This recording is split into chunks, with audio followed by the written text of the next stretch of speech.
చిత్తూరు జిల్లా బంగారుపాళ్యం మండలం నల్లగాంపల్లి వద్ద ఉన్న పండ్ల గుజ్జు పరిశ్రమను పలంనేర్ ఆర్డీఓ భవానీ ఆకస్మికంగా పరిశీలించారు. మామిడికాయల కొనుగోలు విషయమై పరిశ్రమ మేనేజర్ ధనంజయ నాయుడుతో మాట్లాడారు. మామిడికాయలు కొనుగోలు చేయాలని ప్రభుత్వం నిర్ణయించిన ధర రైతులకు చెల్లించాలన్నారు. ప్రభుత్వం నిర్ణయించిన మేర గుజ్జు పరిశ్రమ యజమానులు తోతాపురి కాయలు టన్నుకు 8,000, ప్రభుత్వం 4,000 చెల్లిస్తుందని చెప్పారు. ఈ మేరకు పరిశ్రమ వద్ద ఏర్పాటు చేసిన ఫ్లెక్సీని పరిశీలించారు.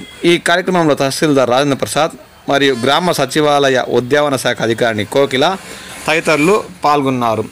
రైతులకు ప్రత్యేక అవగాహన కూడా కల్పించారు. టన్నుకు గుజ్జు పరిశ్రమ నుండి 8,000 తీసుకొని ప్రభుత్వం ఇచ్చే 4,000 అకౌంట్లో జమ అవుతాయని ఈ సందర్భంగా వారు రైతులకు వివరించారు.